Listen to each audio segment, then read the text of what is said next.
कहानी की शुरुआत वही से होती है जहाँ पे डिसेबल चिल्ला के कह रहा होता है कि मैं पूछ रहा हूँ तुम यहाँ पे क्या कर रहे हो। एमसी कहता है आई एम सॉरी, मैं बस इस वुडन शॉट को बोरो करना चाहता हूँ। तो एक डिसेबल बोलता है वुडन शॉट को बोरो करना, तुम फनी बनने की कोशिश मत करो और उस वुडन शॉट को नीचे रख दो। और दूसरा डिसेबल हंसते हुए कहता है ऐसा लगता है जैसे तुम इसे चुपचाप छुपाने की कोशिश कर रहे हो। क्या तुम हमें इसलिए नीची नजरों से देख रहे हो क्योंकि तुम थोड़ा पढ़ना जानते हो? अरे किताबी कीड़े, क्या तुमने कभी इस शॉट को छुआ भी है? तुम खुद को काट सकते हो। और दूसरा डिसेबल हंस रहा होता है। एमसी गुस्से से उनको देखते हुए मन में कहता है यहाँ तक कि अगर मैं ही यहाँ दोषी हूँ तो उन्हें मुझे इस तरह परेशान करने की जरूरत नहीं थी। तभी हमारी छोटी सेंगा चिल्लाते हुए कहती है बस करो, ये बहुत ज्यादा हो गया, ये सिर्फ एक लकड़ी की तलवार है, क्या वो स्वॉर्ड तुम्हारी है? तुम इनका इस्तेमाल भी नहीं करते। तभी वो डिसेबल हंसते हुए कहता है अब वो स्कॉलर एक छोटी बच्ची से मदद मांग रहा है। तभी दूसरा डिसेबल उसे पीछे से कोनी मारते हुए चुप कराता है और उसके कान में कुछ कहता है जिससे वो डिसेबल शॉक हो जाता है। तभी सेंगा चिल्लाते हुए कहते हैं तुम अपने आप को मर्द कैसे कह सकते हो जिसे तुम उस जैसे ग्रुप में से एक इंसान को चुनते हो? एक डिसेबल बोलता है उसे घूर कर भी मत देखना और दूसरा कहता है ओके। दोनों की शक्ल में पसीना आ रहा होता है। तभी अंशी सेंगा का नाम लेता है और सेंगा उसकी ओर देखती है। एमसी उसे मुस्कुराते हुए इशारा करता है आगे ना बोलने के लिए और वो तलवार रख देता है और माफी मांगते हुए कहता है बिना परमिशन के उस पर हाथ रखने के लिए माफ कर। और एमसी मन में कहता है उनके रिएक्शन ने लाइन क्रॉस कर दी, पर वो मैं ही था जिसने उन्हें रीजन दिया। अगर मैं यहाँ नाराज हो जाऊँ तो मैं उन्हें वही दूंगा जो वो चाहते हैं, इसलिए पीछे हटना ही सही चॉइस है। तभी डिसाइपल हंसते हुए कहता है ओह वो पीछे हट रहा है, ऐसा लगता है कि उसके पास मुर्गे की गर्दन मोड़ने की भी ताकत नहीं है। और दूसरा कहता है चिकन की गर्दन मोड़ो और बाकी सब हंस रहे होते हैं। और दूसरा कहता है चिकन की गर्दन मोड़ो, मुझे लगता है कि उसे थैंकफुल होना चाहिए कि मुर्गी अपनी गर्दन नहीं मोड़ती। सेंगा को बहुत गुस्सा आ रहा होता है लेकिन एमसी उसे शांत कराते हुए कहता है सेंगा रुक जाओ, और हंसते हुए कहता है कोई बात नहीं, मैं इसे अगली बार तुम्हें दिखाऊंगा, ठीक है? और सेंगा चिल्लाते हुए कहती है ठीक नहीं है और एमसी हिल जाता है और चिल्लाते हुए एमसी से कहती है जब वो आपसे इस तरह से बात करते हैं तो क्या मैं कुछ नहीं कर सकती? अगर ये मेरी दीदी होती तो ऐसा नहीं होने देती। यहाँ तक कि जब बुरे लोग अंदर घुसते हैं तो मेरी दीदी उन बुरे अंकलों को बहुत गर्व से लात मारकर बाहर निकाल देती है। एमसी सेंगा कहते हुए उसके कंधे पे हाथ रख रहा होता है लेकिन सेंगा उसका हाथ झटका के कहती है मैं सच में नफरत करती हूँ आप जैसे लोग। एमसी बस परेशान होते हुए उसे देख रहा होता है और सेंगा भाग जाती है। फिर सीन शिफ्ट होता है एक आदमी पे जो शराब पीते हुए कह रहा होता है वो कहानी हेनान प्रोविंस में सचमुच एक फेमस कहानी है। वो मुरोंग परिवार को कम आंक रहे थे। उन्होंने पूरे विश्वास के साथ सोचा अगर वो एक झुंड में मुरोंग परिवार पर दबाव डालते तो मुरोंग परिवार बस उनकी बात मान लेता। वो कमीने आखिर में पकड़े ही गए और दारू पी रहा होता है और हंसते हुए कहता है लेडी मी मुरोंग ने कहा कि वो अपमानित होने के बजाय मरना पसंद करेंगी।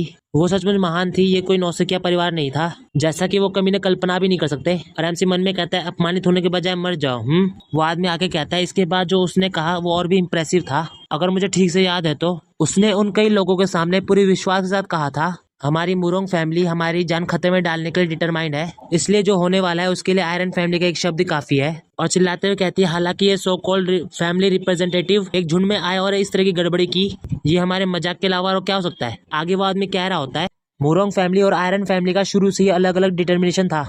उस घटना के बाद हैनान में कोई भी परिवार ऐसा नहीं था जिसने लापरवाही से मुरोंग फैमिली पर हाथ उठाने की हिम्मत की हो। जो लोग मी मुरोंग को ये कहकर नीची नजर से देखते थे कि वो एक वुमेन है वो भी गायब हो गए और निश्चित रूप से आयरन फैमिली का हेड अब हैनान प्रोविंस में अपने नाम का दावा करने में काबिल नहीं था। एमसी थोड़ा परेशान होते हुए कहता है तो यही हुआ, और जाते हुए कहता है मुझे बताने के लिए शुक्रिया।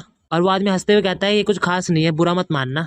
तो जाते हुए कहता है तो संगा छोटी बहन है मी मुरोंग की, क्योंकि मैं भी कई लोगों द्वारा परेशान होने के सिचुएशन में था। ऐसे सिचुएशन में स्वाभाविक रूप से उसने अपनी बहन की रिजॉल्व की तुलना मुझसे की होगी। और एमसी आसमान की ओर देखते हुए कहता है क्या वो अब भी पागल है? उसके कुछ देर बाद एमसी अपने रूम में आ जाता है और बैठते हुए थोड़ा गुस्सा हो रहा होता है और मन में कहता है मैं अब भी सोचता हूँ कि मैंने जो किया वो सही था, लेकिन ये मुझे गुस्सा क्यों दिलाता है? क्या मुझे उनसे वैसे ही लड़ना चाहिए था जैसे संघा ने कहा था?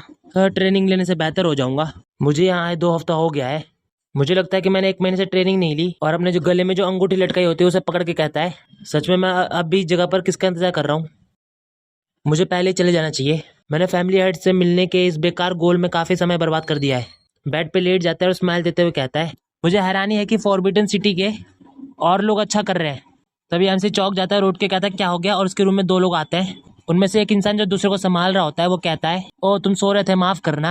और हम देखते हैं जिसने पी रखी होती है वो कहता है यहाँ पे कोई है क्या? तुम मुझे इतनी छोटी जगह पर सोने के लिए कह रहे हो? तो दूसरा आदमी कहता है आप इस हालत में भी अपने बेडरूम में नहीं जा सकते, एक रात के लिए बस इस जगह पर रुक जाइए। और एमसी थोड़ा परेशान होते हुए मन में कहता है अच्छी उसे शराब की बदबू आ रही है। तभी वो आदमी कहता है हमारे पास दूसरा कमरा नहीं है और हम नहीं चाहते कि बहुत से लोग इसे देखें। मुझे माफ करना लेकिन प्लीज इसे सिर्फ 1 दिन के लिए इसे यहाँ सोने दो। एमसी मन में कहता है क्या वो मुरोंग परिवार का डिसाइपल है? ऐसा लगता है जैसे उसने शराब पी रखी हो। सीनियर बहुत नशे में था इसलिए जूनियर उठा के लेके आ गया। एमसी उनके सामने हंसते हुए कहता है अच्छा आगे बढ़ो। इस कमरे में काफी जगह इसलिए कोई समस्या नहीं है। जूनियर अपने सीनियर का जूते उतारते हुए एमसी को कहता है आई एम सॉरी। तभी उसका सीनियर कहता है मुझे और ड्रिंक चाहिए। जूनियर कहता है नहीं आप पहले से ही नशे में हैं। तभी सीनियर चिल्लाते हुए कहता है क्या तुम भी मुझे अपनी नीचे नजरों से देख रहे हो? मैंने कहा मुझे और भी ड्रिंक चाहिए। उसका जूनियर परेशान होते हुए कहता है ठीक है आप शांत हो जाइए। और जूनियर ड्रिंक लेने चला जाता है। एमसी सीनियर को देख रहा होता है, फिर वापस मुड़कर सोने लगता है। सीनियर कहता है जब तुम सो रहे थे उस टाइम परेशान करने के लिए माफ करना। एमसी कुछ कहता नहीं तो सीनियर चिल्लाते हुए कहता है अरे जब तुम सो रहे थे तो उस टाइम परेशान करने के लिए माफ करना। और एमसी गुस्सा हो रहा होता है। फिर जो सीनियर कह रहा होता है मैंने कहा, और एमसी अचानक से उठ जाता है और सीनियर मुस्कुराते हुए कहता है इसके लिए मुझे माफ करना। एमसी कहता है कोई बात नहीं मैं समझ गया, शांत रहे। सीनियर कहता है क्या तुम मुझे बकवास बंद करने और सोने के लिए कह रहे हो? एमसी कहता है ऐसा लगता है जैसे आप बहुत नशे में हैं। क्या आपको नहीं लगता कि आपको पहले ही सो जाना चाहिए? मुझे भी जल्दी उठना है और अपने रास्ते पे जाना है। सीनियर कहता है ये वही बात है जो मैंने कही है। तुम कायरो की तरफ बस इसमें सुगर कोट कर रहे हो। क्या तुम किसी ऐसे इंसान के प्रति बहुत रूड नहीं हो रहे हो जिसे तुम अभी मिले हो? सीनियर हंसते हुए कहता है रूड? क्या तुम भी इस जगह पर कुछ मांगने नहीं आए हो? नोबल की तरह एक्ट मत करो। एमसी कहता है दूसरों के बारे में बात करने से पहले खुद को देखो, अपने आप को देखो। आप खुद को मुरंग फैमिली का डिसाइपल कैसे कह सकते हो? सीनियर चिल्लाते हुए बोलता है अपने आप को देखो, इसके बारे में क्या है? ये तुम कमीने हो जो लकड़ी की तरह दिखते हो। तुम्हें क्या लगता है तुम किसे टीच करने की कोशिश कर रहे हो? एमसी भी चिल्लाते हुए कहता है बास्टर्ड, तुम्हारी हिम्मत कैसे हुई ऐसे रूड वर्ड को यूज करने की? अगर तुम इस फैमिली के डिसाइपल हो तो उनकी तरह व्यवहार करो। जब तुम लोगों से इस तरह से व्यवहार करते हो तो तुम अपनी स्वॉर्ड कैसे उठा सकते हो? तो सीनियर भी कहता है तुम्हें क्या फर्क पड़ता है कि मैं अपनी स्वॉर्ड उठाता हूँ कि नहीं? धिक्कार है, मुझे स्वॉर्ड या किसी और चीज की परवाह नहीं है। और बात को बदलते हुए कहते हैं अरे मेरी शराब कहाँ है? और एमसी कहता है तुमने भी क्या कहा? सीनियर कहता है मैंने कहा कि मुझे स्वॉर्ड की परवाह नहीं है। क्यों? एमसी कहता है क्या स्वॉर्ड चलाने वाला कोई इंसान यही कह सकता है?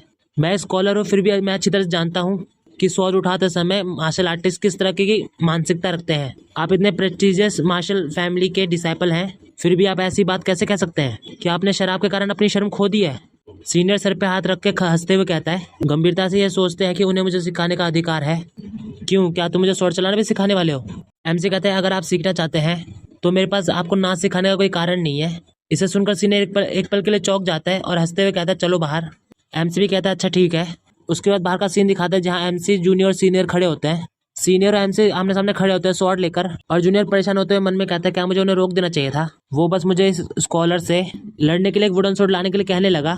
एमसी मन में कहता है भले ही वो नशे में था, उसने स्वॉर्ड को थोड़ा बहुत महत्व दिया। ये शायद मेरी पहली मार्शल बैटल होगी, लेकिन मैं उसे इतने आसान से जीतने नहीं दूंगा।